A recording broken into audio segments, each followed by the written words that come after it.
What's up everybody, Brian here with BPS Customs, and today what we're going to be doing is putting together the Skylake system that I talked about in my last video where I reviewed the NZXT Manta. Now these are the components that are going to be going into the Manta, and like I said, it is going to be a green theme build, but let's just take a closer look at what's going to be going in there before we start the whole process.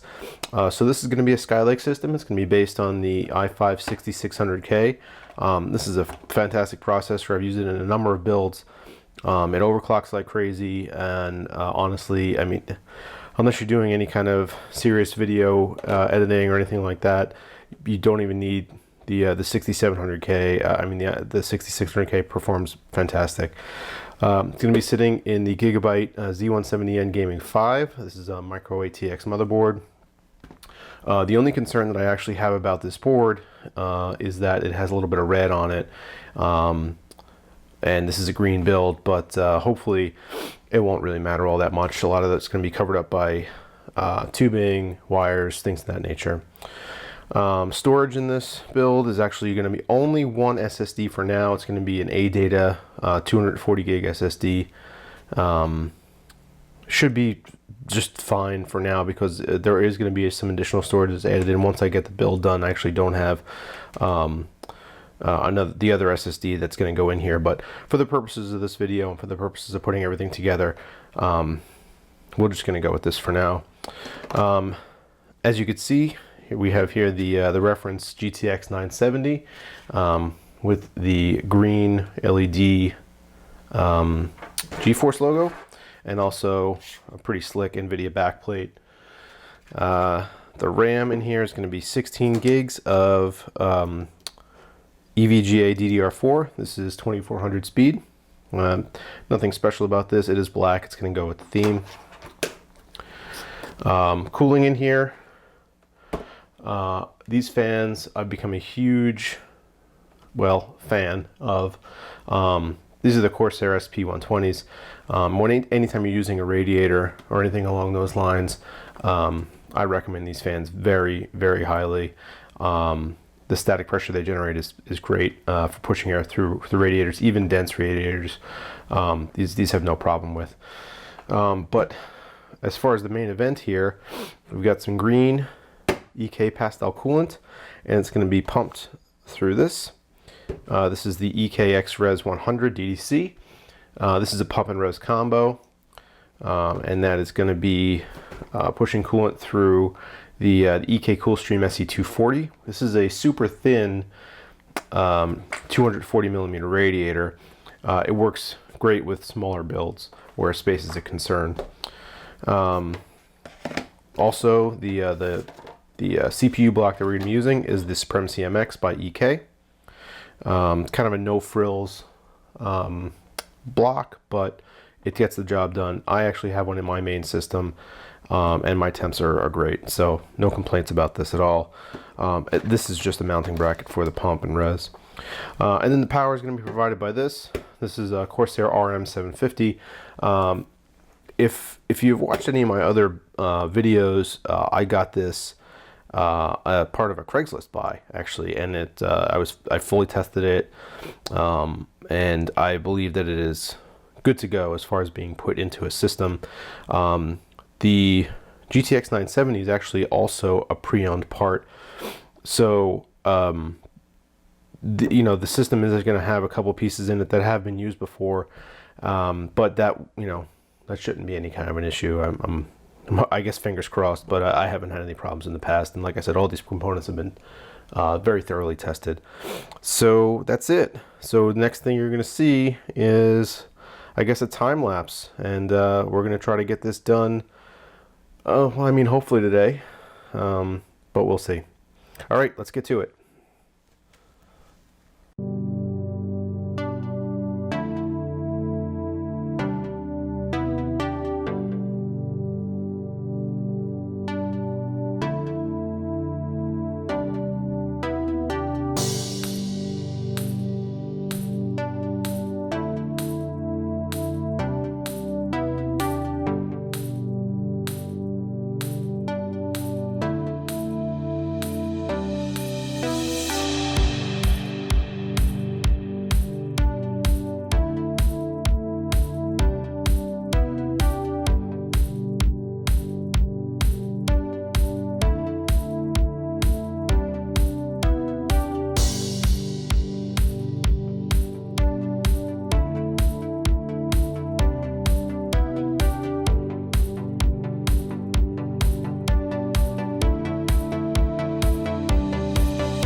All right, so I just want to take a quick break here from this build to point out a huge design flaw in this motherboard, and that is the placement of this front panel USB header in relation to the PCIe slot, and how you have to route the cables to make them look in any way acceptable.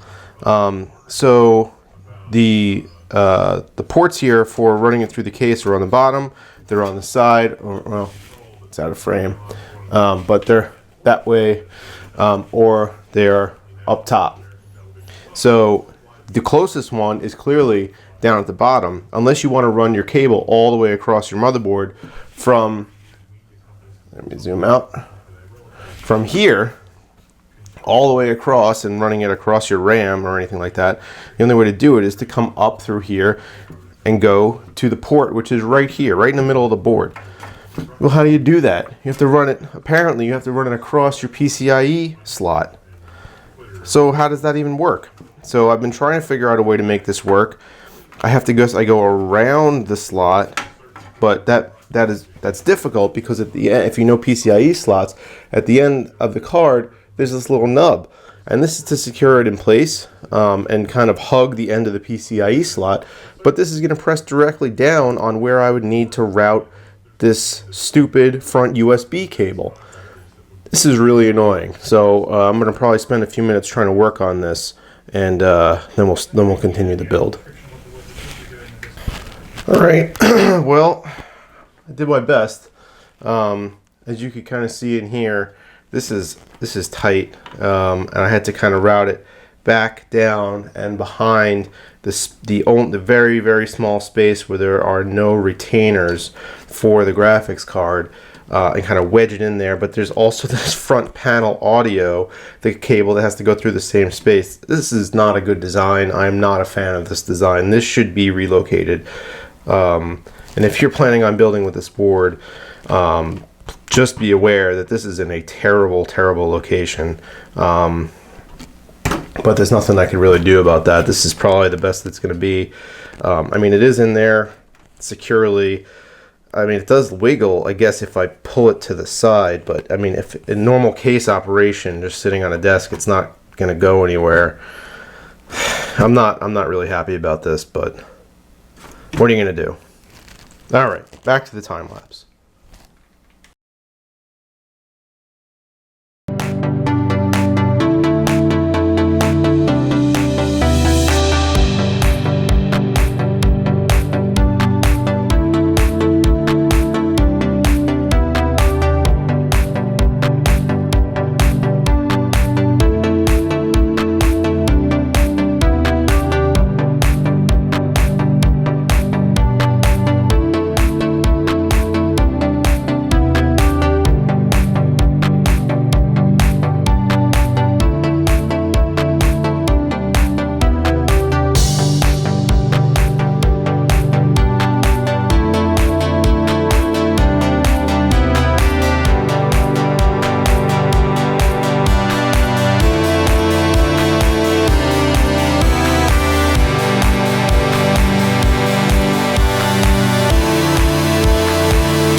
Alright, so at this point I wanted to stop and just give a quick tour of where we're at so far. the inside of the case looks pretty decent.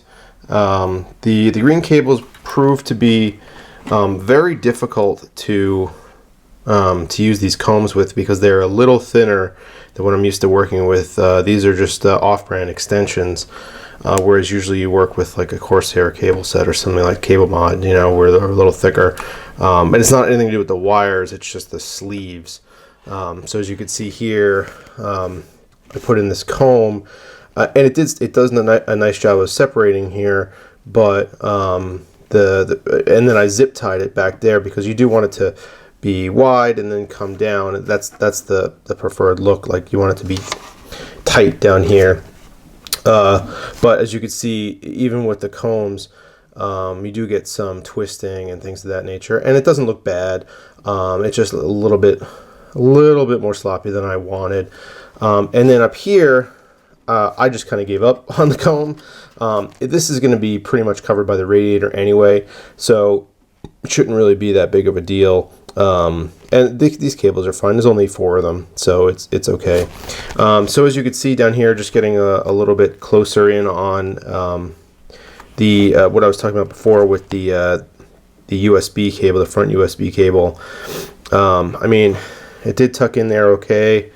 You know, I mean, this is, I guess you do what you got to do with this layout, this board layout. But I mounted the pump and res sideways, and I added on this cap from EK. It actually has inlet and outlet on the top and here, and so you can add that into what's already on there, which is the in and out up there. So you have a lot of options for running your tubing, and what I'm probably going to end up doing is using the out port up here, obviously, and then the inlet port up here is going to be used as a fill and drain. So I'm going to have, there's going to be a plug up there, but when I need to fill it, I could take the plug out, put in something along the lines of a like a G1/4, like just a compression fitting, put some flexible tubing in there, route the tubing outside, use a funnel, just fill it like that, and then I'll use one of these, or perhaps one on the end as the inlet. And I don't know how much of it you're going to see on the time lapse, but I had quite a bit of difficulty mounting this over here because the screws that I wanted to use, I actually wanted to mount this initially to a fan, and I actually think the dimensions come out looking a little bit better because I didn't mount it to the fan. But I wanted to mount it to the fan, and the holes for this spider mount are a little bit too small for standard fan screws, so I couldn't push the screws through there. So I ended up having to use, let's see if I can get this to focus here. But this is just a bolt, like like a nut. So I just threaded this through, put the nut on, secured it. This is very secure. This isn't moving. And then I had a little bit of OCD about this cable here. This is a very visible cable, I mean, unfortunately, and just because of the position and how this screws on and how it has to be facing up, this cable unfortunately has to be right in the front. So it's going to show no matter what, but I tried to route it back there and kind of through down and then back in. So hopefully it's not too much of an eyesore or draw too much attention. I'm not sure if you guys saw that I took the sticker off the SSD, and that's if you go back to my Manta review, that's because these, the way these mount, it looks a little funky when you have these things mounted sideways and the sticker's upside down or backwards or whatever. But no sticker. Actually, I think that looks kind of slick. So I'm just gonna run with that for now. Anything else that I wanted to talk about? Oh, let me flip this case over and show you the cable management. So cable management here ended up being okay. There's a decent amount of depth to this case because of the side panels that curve. So having, the depth isn't the issue. The issue is that this is a mini-itx case, and as such, just the area that you have to put cables is small. So when you have cables running around, especially when you have like extensions that you got to route in, look at this mess in here. I tried to figure out a way to tie these down to like the tray here or behind the motherboard, and there's just so many cables that there's no way that I could have done it and fit the back panel on. So I did I folded them up and I tied them together and I tucked them in here, and it should be okay. But as you can see, like the rest of the cable management here, I guess I have to tie this thing down. The rest of the cable management here is okay. I used some zip ties up top and down here, and over like in here and stuff like that to try to tie everything down like so that it's fairly neat. Obviously I love this little feature of NZXT cases. This makes fan routing a lot easier and control a lot easier. But this wire I'm probably going to tuck away really quickly. But other than that, this is the cable management back here. It's okay. It's definitely not my favorite, but it'll suffice for now. So I'm going to move on to doing the water cooling now.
All right, so we're all done. As you can see, we are ready to install Windows. This whole system works. Pretty happy with the way it came together. The thing that really bothers me though is this tube right here. This tube is not parallel, and I thought I was going to be able to get away with it because it wasn't that egregious. But as it turns out, because the other one is very much straight and parallel with the top radiator and fans, this lower one down here looks like poopy. So I'm gonna have to rebend this tube. I'm probably gonna straighten it out by putting like a little S bend, a very small S bend into where the 90 is. I'm not gonna be able to do that today. I'll have to work on that at some other time. But other than that, I mean, all the bends came out the way I wanted them to. It's just that, you know, maybe I underestimated how crooked that one was. The other thing that I'm not entirely happy with here is the color of these cables. As you can see, like these are like a forest green, whereas like what you really want in this like NVIDIA themed green build is like almost like a neon. As you can see, this coolant is very bright. So the cables are going to have to get changed out. I'm probably going to order new ones today. See if I can get a little brighter green going on, which is a little disappointing. Means I'm going to have to redo some of the cable management, which isn't a huge deal because you know, everything's just kind of zip tied and I could just cut them and redo them. But with those two changes, I think this build came out really nice. I liked building in this case. It is a challenge.